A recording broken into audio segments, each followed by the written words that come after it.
Hi and welcome to the Global Travel Planning Podcast. I'm your host, Tracy Collins, who with my expert guests will take you on a weekly journey to destinations around the globe, providing travel inspiration, itinerary ideas, practical tips and more to help you plan your next travel adventure.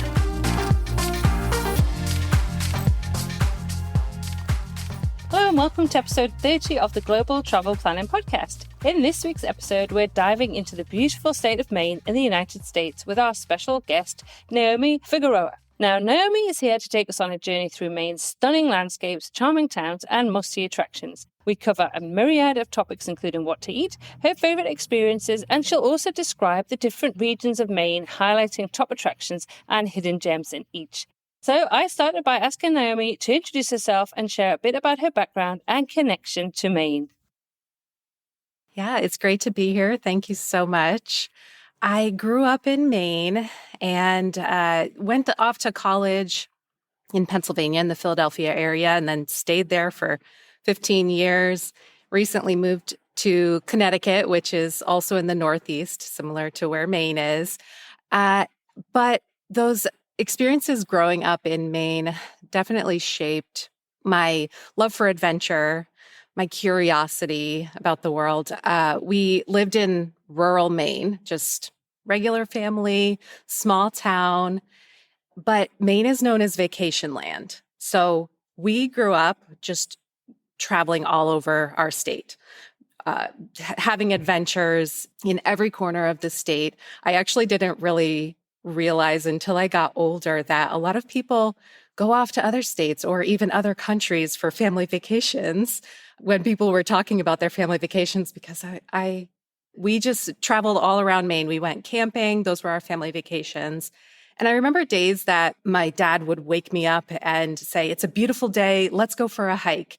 And we would get out our Maine atlas and find somewhere to go. And we would go off adventuring. We didn't have any GPS. We didn't have the internet. And we just found a hike somewhere. So I think that really gave me, first of all, a curiosity about places that aren't just the touristy places, because we really didn't go to Acadia National Park or the really well-known places very often. And it also gave me a bit of a sense of adventure. And do you think that had some influence over your website? So your website is called Roaming the Americas, which has a wonderful tagline, I have to say, of immersive travel for everyday adventures and curious minds. That is going to be one of the best taglines I've ever read, I have to tell you, Naomi. So tell us what that means and what sort of content and resources travelers can find on your website. Yeah, my growing up certainly had an influence on that. Everyday adventurers, curious minds. I think another catalyst in that was my study abroad semester in Costa Rica, where we were forced to kind of get out of our comfort zones. I'm someone who loves to learn. I love to learn facts and information. But my study abroad semester, we did a lot of learning. We did a lot of reading, but then we also had to go out and talk to people on the street about the things we were learning about. And these were like hot button issues: immigration, racism, and we had to go talk to people and find out their perspective and apply that to our learning. There was a philosophy of "in doing, we learn." It's a quote by someone, I can't think of his name, but I think both of those things really influenced that idea of immersing myself, whether that is in nature through outdoor adventure, as I was saying, what I grew up doing, or in culture through learning, but not just learning, really engaging with locals, taking that learning as a way to connect with people and find out what their home is like. Oh, yeah. And I love that, because that's probably one of my main passions and reasons for traveling. And I think when I was a child, I kind of remember thinking, not everybody lives the same life that I do, that there are millions of people out there living completely different lives that I have no idea about. And I want to find out about how they live and what their life is like. Just the routine things that they do are so different to what I'd experienced. And that's always been kind of a motivation for me to do that as well, to kind of get out there and meet people and have those experiences. So obviously you focus on US, Canada, and Latin America travel. So you cover kind of, there's a huge areas, obviously, but so what sort of resources is it? Is it mainly if I wanted to go, for example, to a national park, would you have some information about that sort of thing? Or what sort of things would I find on your website? Yeah, absolutely. So I cover the Americas, which It's huge. is still very broad. Yes, you're right. In recent years, I've been more focused on the US, with the pandemic and everything. But I want to get back to traveling to Canada and Latin America as well. I offer resources for, I would say, outdoor adventure. So, yes, it might be national parks. I took a bike path adventure in Wyoming and Grand Teton National Park, for example. And it also might be guides to cultural activities like food classes and tours and things like that. Going to New York City, what are some of the ways that you can experience New York City in, hesitate to say off the beaten pathways, because I don't think anything's off the beaten path in New York City, but ways to explore iconic places like that might be a little more unusual, like taking a small cooking class inside the home of a world chef. I've done that before as well. Oh, wow. That sounds exciting. Yeah. Well, we'll definitely put a link to your website in the show notes. But let's turn our attention to Maine, because I've had a fascination with New England and Vermont and Maine for a long time. And honestly, I can put my hand up here and say that I don't know very much about either state. I kind of go, I know they're pretty. I know about things like the autumn leaves. And I know there's snow in winter, and that's probably about it. Isn't that ridiculous? And seafood. I know there's lobsters, but that's literally about it. So I'm here to learn from you, Naomi, all about Maine. So first of all, would you like to give us a brief overview of where Maine is actually located in the US? Yes, absolutely. And I think some Americans may not even know where Maine is located on the map. It is the far northeast corner of the US. So just tucked away, way up in the northeast. It borders just one other state, New Hampshire. And fun trivia fact for you, it's the only state in the US that just borders one state. And then on the north sides, it borders Canada. There's a couple provinces, New Brunswick and Quebec. And then we have the coastline, the Atlantic Ocean along the East Coast. And it's sort of diamond shaped, just to give you an idea, roughly diamond shaped, and approximately the size of Portugal. Okay. And then It's bigger than I thought. South Korea, similarly sized countries. Okay. So if I was choosing a time to visit Maine, when would you say is the best time of year for me to do that? Or maybe the time of year to avoid as well? Yes, there are a couple of months that I will tell you to avoid, but let's talk about the beautiful times first. So summertime, the weather is beautiful. It's pretty mild. We do get temperatures, in the 70s and 80s Fahrenheit, which I think is about 21 to 28. I was looking up at Celsius. I'm not sure if that's correct, but it's pretty mild. You're better than me because I'm hopeless at that. It's pretty mild summer weather. It's not extremely hot. Occasionally it gets extremely hot, but that's the time that I love for weather. But it also brings a lot of crowds, especially if you're going to the coastline and areas that are very popular. There are ways to get off the beaten path, even on the coast, if you want to visit in the summer. And then when you go inland, it's much less crowded as well. So you kind of have to balance that and think, do you want to deal with the crowds or do you want the really great weather? There is a little bit of shoulder season too, I would say. You could come in May as shoulder season. Some things don't quite open up until Memorial Day, which is the end of May. And it's still spring. It's still chilly in May and things aren't quite green yet. September is the other shoulder season that I would say. Kids have gone back to school and the weather's still pretty pleasant. Bugs have subsided. So that's a great option for balancing the weather and the crowds. And fall, as you mentioned, is also a prime time. A lot of people love to come for the fall foliage. That's approximately, depends on where you go in Maine, but late September, maybe in some areas, early October, mid-October, maybe a little bit towards the third week of October. And then winter is a lot less popular to come. It's very cold. It can be very snowy. So it depends on if you really want something cozy, you want to do the skiing thing. We have snowmobiling all across the state. So that's a possibility, but you really have to want that cold weather. So it's not so popular to come. And then I told you I would tell you the months not to come. This is my opinion. November, all the leaves have fallen. It's brown. It's dreary. It's dark. And then April is known as mud season. All the snow is melting. Yeah. Everything is muddy. Your cars are muddy, just mud everywhere. It's not fun. And that's the lowest month on my list for visiting Maine. Okay, cool. So that leaves me with a whole 10 other months to choose from. So that's absolutely plenty of time. So when I come to visit Maine, because believe me, I will be coming to visit Maine. It's on my list of definite places to visit in the next couple of years for sure. What are the best activities and experiences that I can expect and any visitor can expect? Well, that's a huge subject. I know. I'm sure there's loads of things you can talk about. There are so many experiences. I think it centers around nature.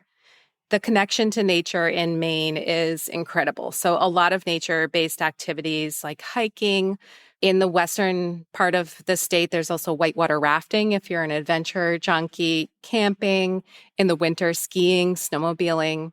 And then, as you said, what you think of seafood and lobster specifically. So enjoying lobster, but also watching the lobster boats come in and out. I mean, you will see working waterfronts when you go along the coastline. There's a lot of these very cute villages. They can go visiting and enjoying the downtown, sightseeing, and also watching the lobstermen and women at work. It just there's such a connection to that piece of Maine that you can experience just even as a visitor, as you're visiting different towns, which I love. Other sightseeing like lighthouses, the picturesque towns, like I mentioned. If you're into things like art, there's a lot of art galleries. The scenery on the Maine coast has drawn a lot of artists over many decades. So you can visit art galleries. There's a handful of, great museums in certain towns as well. And then I would say other activities that are really excellent and I would highly recommend would be anything that gets you out on the water. I already mentioned whitewater rafting if you want the adrenaline version of that, but also on the coast and getting out on the ocean, there's a lot of ways to do that. Take a ferry out to an island. There's a number of islands that are inhabited that have towns on them. So you can take a ferry or a mailboat out there. You can take whale watching tours, puffin watching tours. There's also a few lobster tours, like you go out and they pull the traps and you learn about lobstering. So some way, shape, or form, I think getting out on the water gives you a view of that coastline that you really don't get just staying on the coastline. So I would recommend, unless you're someone that gets really seasick, Yeah. of course, getting out on the water in some way. So what are the different areas of Maine? Because I'm guessing there's different kind of geography to the area. Obviously, you mentioned the coast already. But what are the kind of different areas that make up Maine and some of the top attractions? And I hate this term as well, but I'm going to use it, hidden gems in each region that I should consider? Yeah. So as you said, you think of the coastline and the lobster, and I think that's what most people think of when it comes to Maine. But even along the coastline, there's a lot of differences. And then a lot of people don't talk about inland Maine. So I'd love to just give you a little tour. We'll go up the coastline and then come inland just with a quick overview of some of the areas of the coast and what you can see there. So starting off at the southern tip of Maine, as I said, it's kind of diamond shaped. And the very southern tip is beaches. Of course, not to the level of Australian beaches or Caribbean beaches. These are New England beaches. So, take it with a grain of salt. But that is not so much of that rocky coastline just yet. It's more beach towns. And there are some cute towns down there, Kennebunk, Ogunquit. I haven't explored in this area too much, so I don't want to do it an injustice. I have heard that it gets quite busy in the summer, even more so than some of the places we'll talk about next. There are some amusement parks down in this area as well, small amusement parks. So that's fun. We keep going up the coast and we get to Portland. So Portland is Maine's largest city. Maine only has about 1.2, 1.3 million people in the whole state, though. So you can imagine the largest city is not actually that large. It's a small city overall, but it's very cute, has a cool downtown. It has still a working waterfront and it's very historic. And what I really want to mention about Portland that you should know is its foodie scene. In the last maybe 10 or 15 years, it's really gotten on the map for its food in the United States. It's very well known. So, if you come to Portland, if you fly into Portland, I highly recommend trying out some of the restaurants there. They are excellent. And then we keep going past Portland a little bit and get to the mid-coast. So this is a little bit north of Portland, up maybe about halfway up the coast. And if you look at a map, you'll start to see all these ins and outs, these peninsulas. And it would take you a very long time if you drive all down there. But there's a lot of cute towns. We really start to get to, I think, some of those quintessential coastal villages that you might picture. There's lobstering here, picturesque towns, cool downtowns.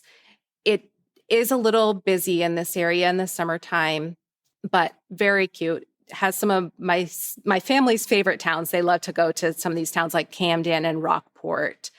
And there's also some islands here. So we get to start getting to some of those ferries that I told you could take out to a couple of islands. And one thing I really want to mention about Mid-Coast area is Coastal Maine Botanical Gardens.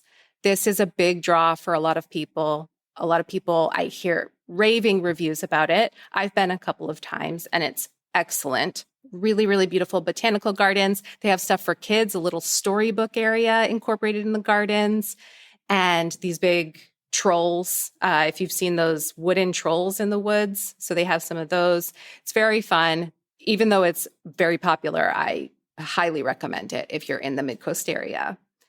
And then we start to get to what a region called Down East Maine. And this is interesting because it's not just like some term the tourism board made up. It's a part of Maine and it's part of the cultures, Down East culture. People from there call themselves Down Easters. And the term has to do with the sailing winds and where the direction that people from New York and Boston were sailing when they came to this area. And the farther you go up the coast, the farther down east you are. You're going way down east as you go towards Canada. So it's a little counterintuitive. Yeah. But it sort of starts around Acadia National Park and goes all the way up to Canada. As you can imagine, that Acadia National Park area is pretty busy, very popular. Acadia, the main part of it is on a little island called Mount Desert Island, MDI for short. There's a couple of peninsulas on either side of the island. One of them has another portion of Acadia on it. And those peninsulas, I love them. Blue Hill Peninsula, that's one of my favorite areas. You can drive down onto this island called Deer Isle. And that, I think, is a bit of a hidden gem. That is my favorite area on the coast. It kind of made me fall in love with the coast. I was an inland Maine only kind of girl because I didn't like the crowds. But Deer Isle made me fall in love with the coast a bit. And then we have Mount Desert Island, and then Schoodic Peninsula has another portion of Acadia on it. And it's a lot less busy as well. A lot of people love to go to Schoodic to get away from the crowds, but still experience Acadia. And then going farther past that area, as we go farther down east, you really get away from the crowds. You're going up towards Canada. It's beautiful coastline up there. Blueberry country. There's wild blueberry barrens as you drive along. And some gems up there. We have Quoddy Head. West Quoddy Head Lighthouse is in Quoddy Head State Park. And this is the easternmost point in the United States, the continental United States. There's extreme tides up here as well. So that's an interesting thing. You're practically at the Bay of Fundy. So there's extreme tides. So this area of the coast is less traveled, but really beautiful if you like to get off the beaten path. So that's the main coastline. There's a lot going on there, as you can see. Yeah. And then we go inland. And just want to highlight a couple of things inland. A lot of people don't really talk about inland Maine, but I love it. I think it's worth experiencing if you like to get off the beaten path. Aroostook County is very off the beaten path. This is the northernmost county. It's Maine's largest county. I would say there's not a ton that's got, tourist draws up there, but if you want a really big Maine road trip, you might want to incorporate it. There's rolling hills and farmland. It's potato country. They grow potatoes up there. And then there's Allagash Wilderness Waterway in this part of Maine. You can take a guided canoe trip down this 92-mile wilderness waterway. And that's, I've never done this. It is on my Maine bucket list. I've heard it's really, really beautiful. You're really going to get off the grid if you go up, into Aroostook County. They do have a hot air balloon festival up there. I will say that's potentially something interesting to attend. Yeah. And then Western Maine. We'll finish with Western Maine. Probably my favorite area of Maine. We have mountains.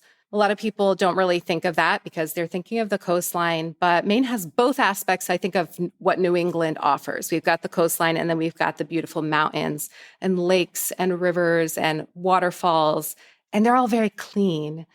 And, you can go swimming, you can go boating, whitewater rafting, as I mentioned. In this area, there's also the northern terminus of the Appalachian Trail.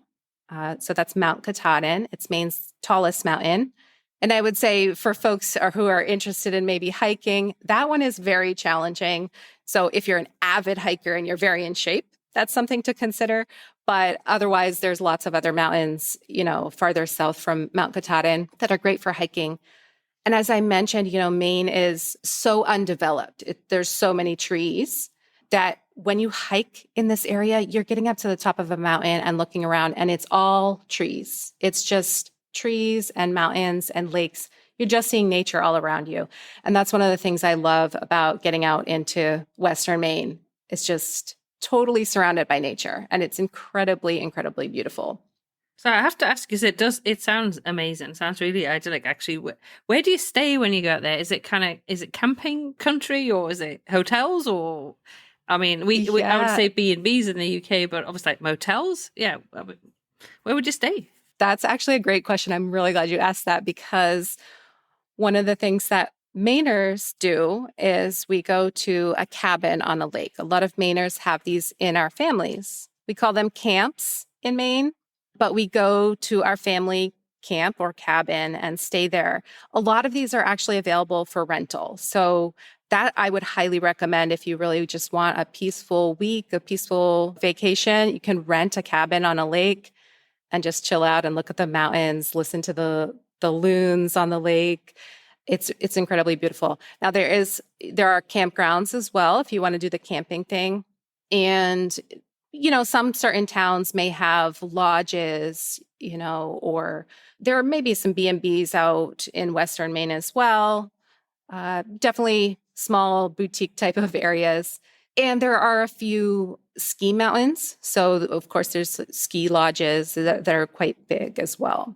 Oh, and you've got me the cabin by the lake has me with the mountains. That's it. I'm sorted. And how amazing if you've got one of those in your family as well. I love that.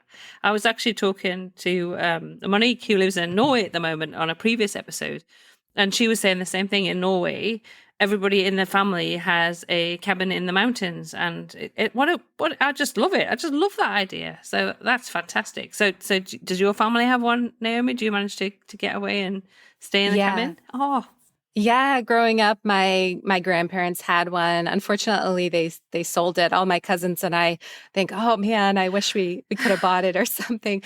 But my step family has one now. So my mom and stepdad actually live there for the summer. And so when we go visit, we stay there. We just really enjoy life on the lake. It's, to be honest, I think for me, that is quintessential Maine summer experience. That's a very Maine family type of thing. And so if you get to experience that with a rental, I mean, I highly recommend it. It's very peaceful. Yeah, no, that sounds like a lot of fun. Right, I'm going to kind of switch the conversation a bit to food because I love food.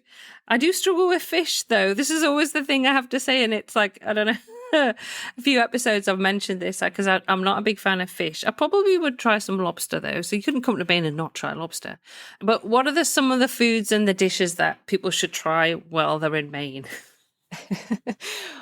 Well, definitely seafood, but I'll give you some other things as well that since you don't like seafood. I know not everybody does. Obviously, the lobster, unless you're allergic to shellfish or you really hate it, you got to try the lobster. You can have it whole. You can get that at a restaurant. You can maybe buy it from a lobsterman and take it home if you're renting something on the coast and cook it at home. There's different ways to do that. It does get messy when you get the whole lobster and you're picking it apart and you're dipping it in butter. It's not a very clean meal. The other way to have lobster is in a lobster roll.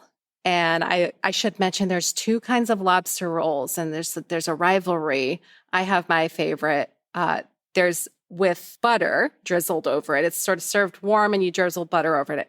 That's actually the Connecticut style. The true Maine style is the lobster is cool, and then you put some mayonnaise on it, but it's just a light touch of mayonnaise. It's not heavy, and you have that on a roll, and it's so wonderful on a summer day. So lobster in some way, shape, or form, if you can, if you don't hate it. And then I was also going to mention seafood Well, I want in to the try form it. of absolutely, Oh, absolutely. I'm just going to interrupt now because I have to ask this about the lobster roll. So Yeah. the lobster roll is the lobster meat, and is it put in a bread roll? When you say roll, I immediately think bread roll. So is that what it is in a bread roll? Yeah, yeah. Actually, I should clarify. It's sort of like a hot dog roll, a split top bun. They butter it a little bit and toast it up. So yes, it's on bread and it's overflowing with lots of lobster. I'm going to try that. It's a great question. The other thing is seafood chowder or clam chowder or a fish chowder. Now, you may not enjoy that, but if you are someone who enjoys seafood, some sort of chowder, especially if you're visiting in fall or in the winter, there's nothing like a bowl of chowder. It's a very New England dish. There's different ways to make it. In Maine, we typically make it with it's like a dairy base of a soup slash stew. I don't really know how to describe it other than that. It may have potatoes in it. It's very hearty, very warming, very comforting. And then the other thing I would say, another food, not seafood at all, are wild blueberries. You absolutely have to try wild blueberries. Oh, delicious. This is a crop that's grown in Maine. If you've only ever had blueberries from the store that are those big ones, they're high bush blueberries, you have not tasted a blueberry until you've tasted Maine wild blueberries. They are incredible. They're tiny. They're very, very flavorful. In the season, if you're there, we were talking about when to come to Maine. Another aspect of this is blueberry season. It's usually approximately early August to mid-August, give or take like maybe a week. It could start a little earlier, go a little later.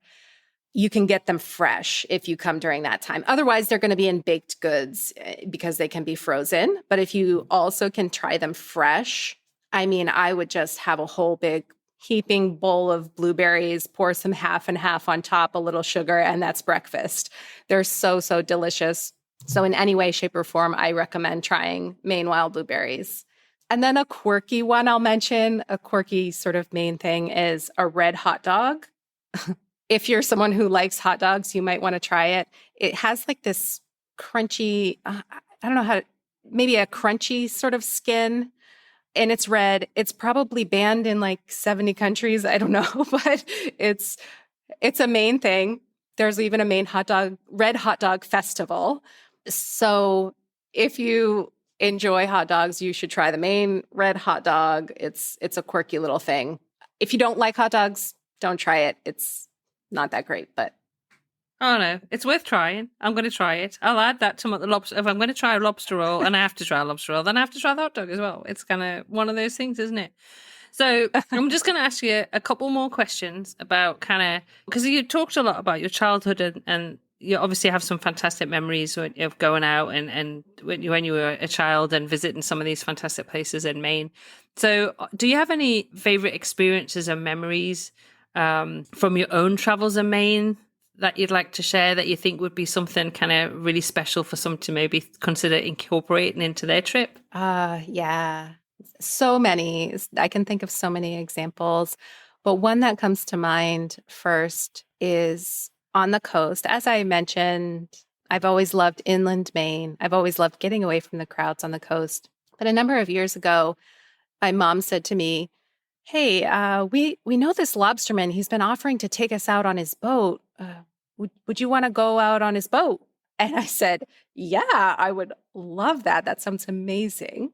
So my mom actually didn't come, but I took a trip down to, I was mentioning that island called Deer Isle. Very southern tip of it is Stonington. This is one of the busiest lobster ports in Maine. And that's where he fishes out of. And I met up with him early one morning. He had already been out and back, and then he was going out for his second time. And I went out with him and his granddaughter on their small lobster boat from Stonington. And we went out there. And this area of the coast has this archipelago of 50 plus islands. And there are these granite islands, maybe some pine trees on them. And seals were sitting on the rocks there, and we were going out and pulling up lobster traps. And I just sort of fell in love with the Maine coast as I was out there with him, experiencing this. It was such a part of Maine culture, incredibly beautiful, incredibly scenic. And I've since been going back to Deer Isle a few times, and I've actually taken out. So of course, people can't just go do that. I understand. But what I want to mention is you can take a boat from Stonington and experience the scenery. There's a mail boat that goes out to this island called Isla Ho. Isla Ho is, half of it is inhabited, some year-round inhabitants, even some summer residents, and half of it is Acadia National Park land. So you can take the mail boat out in the summertime, can go out and hike on these trails where there's hardly anybody, and just enjoy these incredible, incredible Acadia National Park views, experience the views on the way out. And it's such a special place. It's very magical just getting out on the water there. And the hiking trails on Isla Ho are incredible as well. Well, I'm definitely going to have to add that to my list. That sounds good. I'm pretty good out on boats. Doug's not so good, but I can leave him on land and I'll go and have a look. I love the idea of going out with watching somebody collecting the lobsters as well. That just sounds like so much fun. So, Naomi, I always end with the same question for all my podcast episodes, and it would be, what would be the one tip you would share with someone visiting Maine for the first time? Well, if it's okay, I'll share one very practical tip and one sort of experiential tip. The practical tip I would say is pack layers. You should pack layers, even in the summertime. I mentioned the summer weather is mild. It can even be chilly. So you might not think in the middle of August that you should wear a sweatshirt or bring a pair of jeans, but you should pack layers, layers, layers, layers. So I'll always recommend that to people as a very practical tip. But then also I would say I recommend savoring your experiences, slowing down, taking time. A lot of people want to see all these things. And as I mentioned, there's so many beautiful things to see. You can't fit it all in. And, try to see as much as you can, experience as much as you can. The thing I hear over and over from people coming back from Maine is 5 days wasn't enough. 10 days wasn't enough. Oh, we went for 2 weeks. It wasn't enough. Or I'm already planning my trip back. Or I thought I was going one time and we've been going for 17 years. So there's just this magic in the air. I think there's a connection to nature that you experience in Maine. I hope that you experience that just serenity that a lot of people do. And I just would recommend, even if you're going around to see all the things, take a day maybe where you don't have anything planned. You just get a map out and you say, let's drive around Mount Desert Island and see what we find. Let's drive down this road and see what we find, or go into a coffee shop and start chatting with locals and see what they recommend. But I highly recommend just take time to slow down and really savor that environment and those experiences. And I truly hope that it's magical and wonderful for anyone who visits. Oh, I'm sure it will be. I can't wait. It's as I say, it's somewhere that I've always wanted to visit, but now I feel like I have a far better handle on the state of Maine that I didn't know before. So it was amazing to chat to you, and I've got some great ideas of things I want to incorporate into my itinerary when I do visit. But I will be talking to you before I do set up my itinerary, because I'll be, picking your brains for just to check that what I plan to do is it works out right. Naomi, thank you so much for coming on to the podcast. It's been lovely to chat to you this week and learn all about Maine. Thank you so much. It's been wonderful. Thank you so much for having me. Thank you for joining us on this episode of the Global Travel Planning Podcast. For more details and links to everything we discussed today, check out the show notes at globaltravelplanning.com. Remember, if you enjoyed the show, please consider leaving us a review on your favorite podcast app, because your feedback helps us reach more travel enthusiasts just like you. Anyway, that leaves me to say, as always, happy global travel planning.